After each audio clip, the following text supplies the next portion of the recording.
Welcome to my channel. तो आज की वीडियो में हम पढ़ेंगे एक और इम्पोर्टेंट लाइफ प्रोसेस को, जैव प्रक्रम को, जिसका नाम है रेस्पिरेशन, श्वसन। ठीक है, इससे पहले वाली वीडियो में हम एक और लाइफ प्रोसेस पूरा कर चुके हैं जिसका नाम है न्यूट्रिशन। तो हमने nutrition in plant and nutrition in animal दोनों ही कर चुके हैं। हम ह्यूमन में कैसे होता है, प्लांट में कैसे होता है न्यूट्रिशन। तो आज हम पढ़ेंगे श्वसन को। इसमें हम पढ़ेंगे श्वसन होता क्या है, कैसे होता है, और ह्यूमन में कैसे होता है, प्लांट में कैसे होता है, वो भी पढ़ेंगे। ह्यूमंस में लंग्स के थ्रू पढ़ेंगे कि कैसे लंग्स वर्क कर। चलिए स्टार्ट करते हैं डेफिनेशन से। तो मैंने डेफिनेशन लिखी हुई है। अच्छा, श्वसन का मतलब सिर्फ ये नहीं होता सांस लेना और छोड़ना। हम सिर्फ इस चीज को श्वसन नहीं कहते। श्वसन में, रेस्पिरेशन में एक और इम्पोर्टेंट पॉइंट होता है, वो होता है आप जो खाना खाते हो। जो लास्ट पोर्शन हमने पढ़ा है न्यूट्रिशन। तो न्यूट्रिशन में क्या था, फूड का डाइजेशन हुआ था और वो डाइजेस्टेड फूड आपकी सेल तक पहुंच गया था। वो जो फूड आपकी कोशिका तक पहुंचा था उससे आपको ऐसे ही एनर्जी नहीं मिलती, उसे बर्न करने की जरूरत पड़ती है। फ्यूल को जब तक आप बर्न नहीं करोगे तब तक आपको उसमें से एनर्जी नहीं मिलेगी, और आपको फ्यूल नहीं एनर्जी चाहिए। तो उसको, जो आपके पास डाइजेस्टेड फूड था, उससे आपको एनर्जी लेने के लिए रेस्पिरेशन करने की जरूरत पड़ती है। तो वो कैसे होता है, पहले देखते हैं कि रेस्पिरेशन होता क्या है। मैंने डेफिनेशन लिखी हुई है, the process by which living things produce energy from food. Hindi में कैसे कहेंगे, सजीवों का भोजन से ऊर्जा प्राप्त करने की प्रक्रिया को ही हम क्या कहते हैं, श्वसन कहते हैं, रेस्पिरेशन कहते हैं। इसके दो पॉइंट हैं। पहला हम करते हैं, इसके अंदर ब्रीदिंग करते हैं। ब्रीदिंग, ये लेवल फर्स्ट है। ब्रीदिंग में का मतलब है श्वसन, सांस लेना। ठीक है, सांस लेना लिख सकते हो। अच्छा, इसमें भी दो तरह से ब्रीदिंग आप करते हो। कैसे, आप एक बार तो इनहेल करते हो, एक बार एक्सहेल करते हो। इनहेल का मतलब क्या है, सांस को अंदर लेना। सांस को जब आप अंदर लेते हो तो आप क्या करते हो, बाहर जो एटमॉस्फेयर में जो भी आपके पास एयर होती है आप उसे अपनी बॉडी के अंदर ले जाते हो। अच्छा, बाहर वाली जो एयर है जिसे आप सांस के लिए ले रहे हो उसमें ऑक्सीजन ज्यादा मात्रा में होती है। तो आप कहोगे oxygen rich air, take in air. कैसी होती है वो, ऑक्सीजन रिच। ये अंतर श्वसन, ये बाह्य श्वसन। और एक्सेल में क्या करते हो, आप जो है वो क्या करते हो, एयर को बाहर निकालते हो। वो एयर कैसी होती है, उसमें कार्बन डाइऑक्साइड की मात्रा ज्यादा होती है। आप जब सांस लेते हो तो ऑक्सीजन की मात्रा ज्यादा होती है, और जो एयर आप निकालते हो श्वसन के थ्रू उसमें कार्बन डाइऑक्साइड की मात्रा ज्यादा होती है, CO2 रिच। समझ आ गया दोनों का। इनहेल करने पे आप ऑक्सीजन ले रहे हो, एक्सहेल करने पे आप CO2 निकालते हो। अच्छा, ये हो गया इसका लेवल फर्स्ट। लेवल सेकंड, ये फर्स्ट हो गया। लेवल सेकंड होता है इसका सेल्यूलर रेस्पिरेशन। सेल्यूलर रेस्पिरेशन, कोशिकीय श्वसन। श्वसन, ठीक है। इसमें क्या होता है, आपने लास्ट जो टॉपिक में पढ़ा कि आपने खाना खाया, उसका डाइजेशन हुआ, और वो डाइजेशन जो डाइजेस्टेड फूड जो था वो स्मॉल इंटेस्टाइन, क्षुद्रांत्र के थ्रू वो एब्जॉर्ब कर लिया गया था। अच्छा, वो फूड एब्जॉर्ब होके कहाँ जाता है, वो जाता है सेल के अंदर। सेल, कोशिका आप पढ़ चुके हो 9th क्लास में। ठीक है। अच्छा, अब फूड यहाँ पहुंच गया और यहाँ से हम ऑक्सीजन ले रहे हैं। तो अब जो फूड है वो ऑक्सीजन के साथ रिएक्ट करके आपको देता है एनर्जी।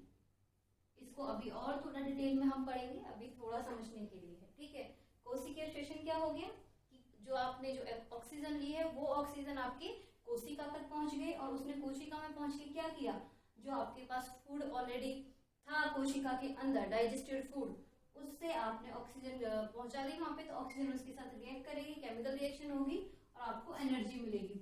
कैसे मिलेगी, कितनी एनर्जी मिलेगी, वो हम अभी आगे देखने वाले हैं। ठीक है, अब ये थोड़ा समझने के लिए है, बेसिक सा। अच्छा, श्वसन हो गया, ये हो गया कि जब ऑक्सीजन से आप श्वसन कर रहे हो।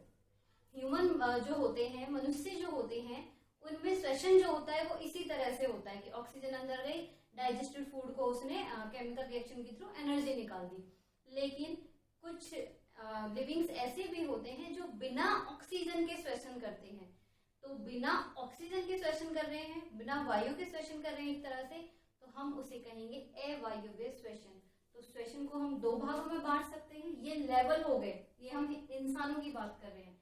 अगर इसको हम टाइप में बांटें, टाइप्स ऑफ रेस्पिरेशन, ठीक है, तो क्या लिखोगे? पहले आप लिखोगे एरोबिक। एरोबिक मतलब जो ऑक्सीजन की प्रेजेंस में हो, वायवीय, ठीक है।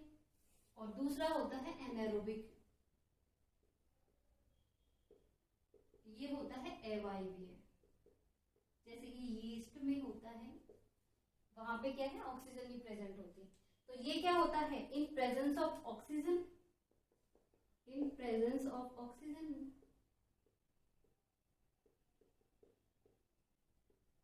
मतलब जब कोई लिविंग ऑक्सीजन की प्रेजेंस में अपने फूड से एनर्जी ले, ये फूड से एनर्जी लेने की बात हो रही है। तो जब कोई लिविंग अपने फूड से एनर्जी लेने में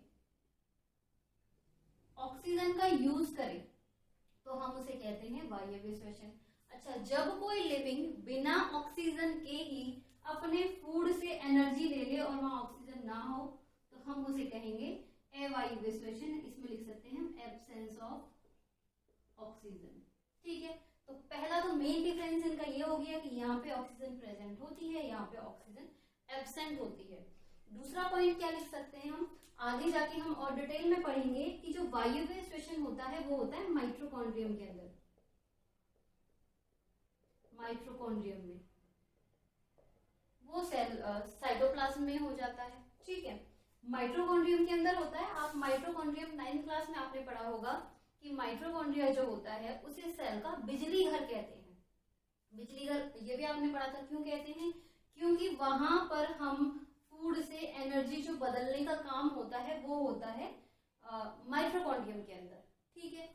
जब ऑक्सीजन होती है तो माइटोकॉन्ड्रियम में होता है, जब बिना ऑक्सीजन के होता है तो साइटोप्लाज्म में होता है, कोशिका द्रव्य में हो जाता है, ठीक है। दूसरा ये हो गया अंतर। अच्छा, तीसरा मेन जो अंतर है इनका, हम अभी एटीपी और एडीपी पढ़ने वाले हैं जिनमें हम एनर्जी को कहते हैं काउंट करते हैं एक तरह से। तो यहाँ पे जो एटीपी है, अभी के लिए सिर्फ इतना समझिए, एटीपी एनर्जी की फॉर्म है। जितना ज्यादा एटीपी होगा उतनी ही ज्यादा एनर्जी मिलेगी। तो यहाँ पे जो एटीपी होते हैं वो हाई होते हैं। हाई मतलब हमने पढ़ा, हमारा खाना मेनली ग्लूकोज होता है, तो ग्लूकोज से एक मॉलिक्यूल ग्लूकोज से जो हमें मिलेंगे क्या? एटीपी, वो होंगे 36 एटीपी। यहाँ पे अगर हम बात करें तो एक ग्लूकोज के मॉलिक्यूल से हमें जो एटीपी मिलेंगे वो मिलेंगे 2 या 3 एटीपी, ठीक है। ये भी फर्दर 2 तरह का होता है, इसे भी हम आगे जाके डिवाइड करेंगे। अच्छा, अगर हम इसमें एग्जाम्पल की बात करें तो ये ह्यूमन में होता है, मनुष्य में यही वाला क्वेश्चन होता है। हम ऑक्सीजन लेते हैं तो हमें ऊर्जा मिलती है, ये वाला होता है। यहाँ बात करें तो यीस्ट जो होता है, यीस्ट में होता है एनारोबिक क्वेश्चन, ठीक है।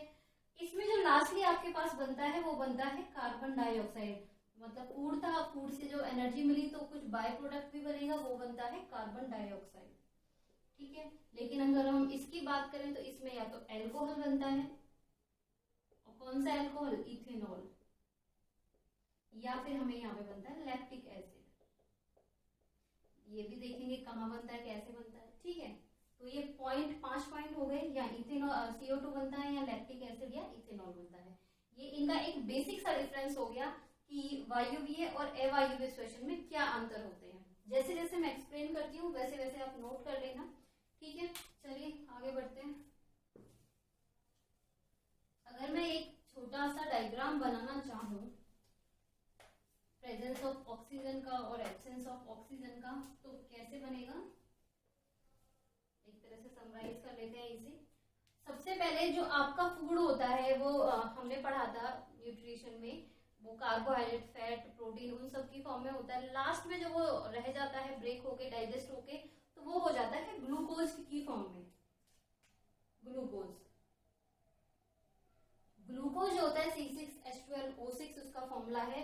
तो हम ये लिख सकते हैं जो ग्लूकोज होता है उसमें 6 कार्बन होते हैं, 6 कार्बन, ठीक है। अच्छा, ये जो डाइजेस्टेड फूड था, ये जो ग्लूकोज था, ये पहुंच गया कहाँ? आपकी सेल के अंदर। ये सबसे पहले कहाँ पहुंचेगा? सेल के साइटोप्लाज्म में।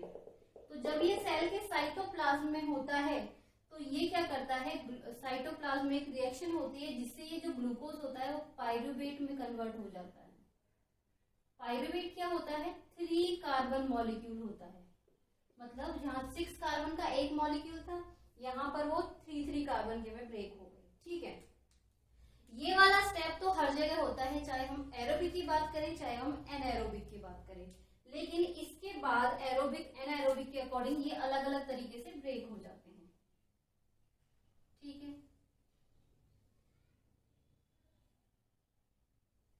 इस तरह से मान लीजिए ये स्टेप हो गया, क्योंकि हर सेल के अंदर साइटोप्लाज्म आपको मिल जाता है, लेकिन जो हर सेल होती है उनके अंदर माइटोकॉन्ड्रियम नहीं मिलता। तो सेल की संरचना के अकॉर्डिंग उसमें रेस्पिरेशन होता है एक तरह से। अच्छा, ये स्टेप तो हो गया, मैंने कहा एरोबिक एनाएरोबिक दोनों के लिए कॉमन है, ऐसे होगा ही होगा। अगर अब यहाँ उसको, यहाँ साइटोप्लाज्म में पहले क्या था? ग्लूकोज था, लिख देती हूं मैं, ग्लूकोज था। अच्छा, ग्लूकोज से पायरुवेट में चेंज हो गया। अब इस पायरुवेट को या तो हो सकता है ऑक्सीजन मिल जाए, या दूसरा हो सकता है ऑक्सीजन ना मिले, या तीसरा एक और स्टेप होता है ऑक्सीजन तो मिले लेकिन एक लिमिटेड अमाउंट में मिले, मतलब जितनी से चाहिए उतनी ना मिले, उससे थोड़ी कम मिले। ठीक है, तो 3 केस हमारे हो गए। सबसे पहला हो गया जब ऑक्सीजन O2 प्रेजेंट है, दूसरा हो गया जब O2 एब्सेंट है, मतलब इसको ऑक्सीजन नहीं मिली, तीसरा हो जाता है लैक ऑफ ऑक्सीजन, मतलब जितनी ऑक्सीजन इसे चाहिए थी उतनी नहीं मिली। तो तीनों केसेस में देखिए प्रोडक्ट क्या क्या बनते हैं वो आपको याद रखने हैं। तो सबसे पहले जहां पर इसे ऑक्सीजन मिल जाएगी, जैसे कि हम ह्यूमन बीइंग की बात करें तो हमारे अंदर ये ऑक्सीजन प्रेजेंट होती है, तो उस केस में जो पायरुवेट है वो कन्वर्ट हो जाता है CO2 प्लस H2O प्लस हमें यहाँ से मिलती है एनर्जी। ठीक है, अगर हम लैक ऑफ ऑक्सीजन की बात करें, जैसे कि हम मसल वर्क करते हैं, मान लीजिए हम बहुत तेज एकदम से हमारे पीछे हमें कुछ एनिमल दिख गया, सांप दिख गया, कुत्ता दिख गया, आपको भागना है उससे, तो उस केस में आप बहुत जल्दी भागने की कोशिश करोगे तो आपके पैरों में क्रैम्प्स बन जाएंगे।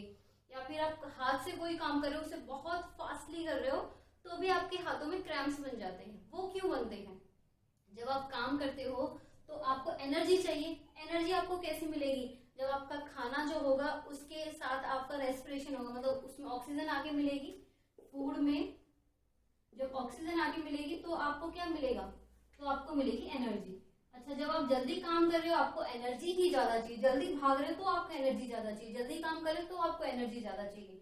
उस केस में आपको बहुत जल्दी जल्दी, फूड तो आपकी सेल में ऑलरेडी है, लेकिन उस केस में आपको ऑक्सीजन जल्दी जल्दी चाहिए। तो उस केस में क्या, एक तो आपका हार्ट जल्दी वर्क करेगा, पंप करेगा ऑक्सीजन को, ऑक्सीजन ज्यादा वर्क करेगा और ज्यादा सप्लाई करेगा, उसको मतलब ज्यादा एनर्जी मिलेगी।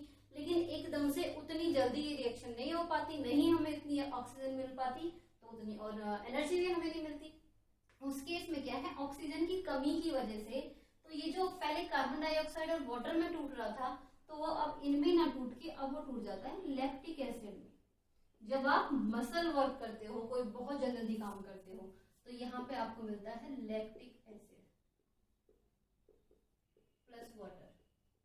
ठीक है, वो क्रैम्प्स हो जाते हैं। बाद में अगर आप उसे गर्म पानी से उसकी सिकाई करते हो, वहां हीट पहुंच जाती है, हीट पहुंच जाती है तो वहां ब्लड का जो प्रेशर है वो थोड़ा हाई हो जाता है, जिसकी वजह से जितना ज्यादा ब्लड जल्दी जल्दी फ्लो करेगा उतनी ज्यादा आपको ऑक्सीजन मिल जाएगी, तो क्रैम्प्स कुछ टाइम में गायब हो जाते हैं। ठीक है, थर्ड होता है जब ऑक्सीजन बिल्कुल ही नहीं होती, जैसे कि हमने एग्जांपल लिया यीस्ट का, तो उसमें क्या होता है, आपके पास जो ब्रेक होता है पायरुवेट, वो ब्रेक होता है। सबसे पहला उसमें बनता है एल्कोहल, वो होता है ethanol plus CO2 plus energy आपको मिलती है।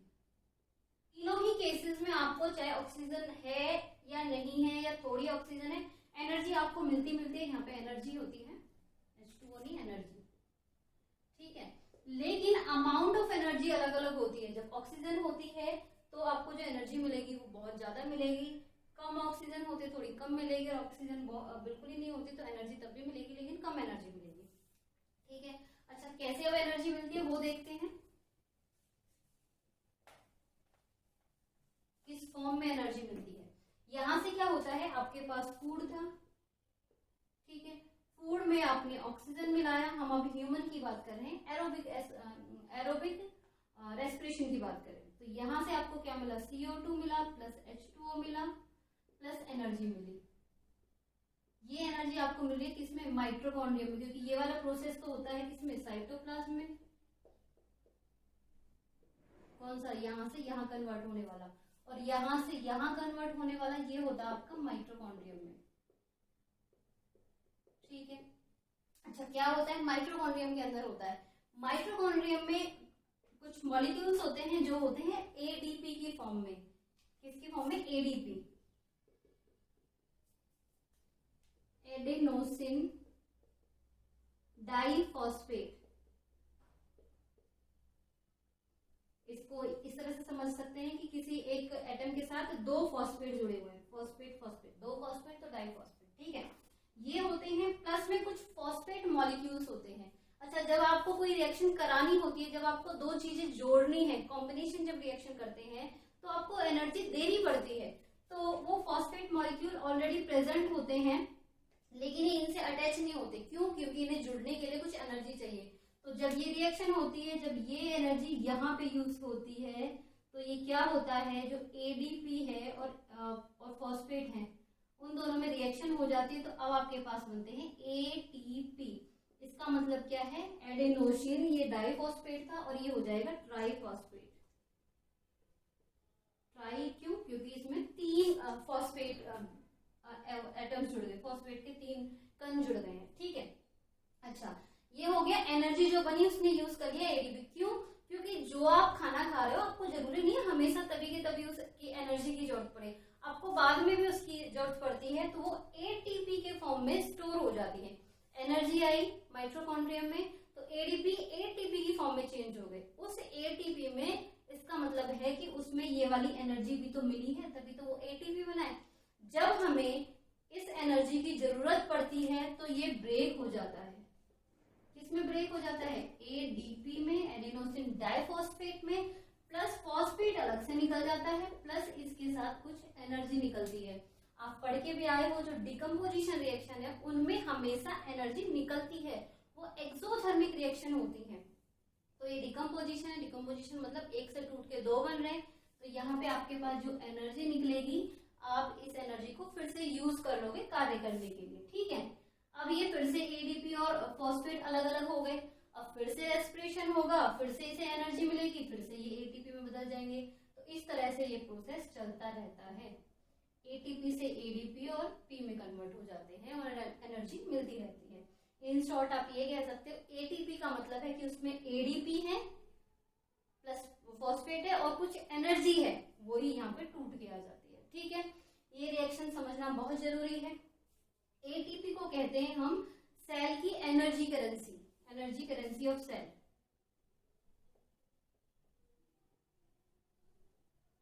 क्यों कहते हैं, क्योंकि एटीपी ही होती है जिसके फॉर्म में एनर्जी सेव करती है कोई भी सेल। इसे कहते हैं एक तरह से एनर्जी की, सेल की एनर्जी की यूनिट की, यहाँ पे सारी एनर्जी स्टोर होती है, ठीक है। सेल की बात कर रहे हैं हम। इतना समझ आ गया है यहाँ तक कोई दिक्कत नहीं। एक बार रिपीट कर देते हैं। ग्लूकोज 6 कार्बन मॉलिक्यूल होता है, वो सबसे पहले साइटोप्लाज्म के अंदर 3 कार्बन मॉलिक्यूल में ब्रेक हो जाती है और पायरुवेट बन जाता है। ये काम होता है साइटोप्लाज्म के अंदर। तो चाहे कोई एरोबिक रेस्पिरेशन है या फिर एनएरोबिक रेस्पिरेशन है, उसमें ये वाला स्टेप तो होता ही है। उसके बाद क्या होता है, अगर उसे ऑक्सीजन मिल जाती है तो वो carbon dioxide plus water plus energy में ब्रेक हो जाता है, जो कि हमारे अंदर ह्यूमंस के अंदर होता है। लैक्टिक, अगर उसे कम ऑक्सीजन मिलती है तो लैक्टिक एसिड और एनर्जी में बदल जाता है, ये भी ह्यूमंस के अंदर होता है, मसल्स के अंदर, जब आप कोई काम बहुत जल्दी जल्दी कर रहे होते हो, ठीक है। तीसरा, अगर उसमें ऑक्सीजन बिल्कुल भी नहीं होती तो हम कहते हैं इथेनॉल, जो कि एक एल्कोहल है। इथेनॉल कार्बन डाइऑक्साइड और एनर्जी में ब्रेक हो जाता है, ठीक है। तीनों ही केसेस में आपको एनर्जी मिलती है, लेकिन अमाउंट ऑफ एनर्जी कम या ज्यादा होती है। जहां पर ऑक्सीजन होती है वहां मैक्सिमम एनर्जी होती है, ऑक्सीजन बिल्कुल नहीं होती वहां मिनिमम एनर्जी होती है। अच्छा, कैसे मिलती है आपको, एटीपी की फॉर्म में। एटीपी क्या है, एडेनोसिन ट्राइफॉस्फेट, 3 फॉस्फेट, ठीक है। वो कैसे बनता है, एडीपी, एडेनोसिन डाइफॉस्फेट, उसके साथ एक और फॉस्फेट को जोड़ के। और ये सारा काम कहाँ होता है, माइटोकॉन्ड्रियम के अंदर होता है। ठीक है। इसे एनर्जी करेंसी ऑफ सेल भी कहते हैं। क्यों कहते हैं वो आई थिंक अब समझ आ गया होगा सारा।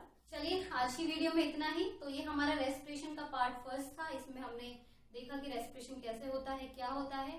नेक्स्ट वीडियो में हम रेस्पिरेशन को कंटिन्यू करेंगे और देखेंगे कि ह्यूमन में लंग्स कैसे वर्क करते हैं, रेस्पिरेटरी सिस्टम कैसे वर्क करता है। उसके बाद हम देखेंगे कि प्लांट में रेस्पिरेशन कैसे होता है। तो आप नेक्स्ट वीडियो देखना ना भूलें, और ये वीडियो अच्छी लगी हो तो प्लीज लाइक, शेयर और सब्सक्राइब कीजिए। Thank you.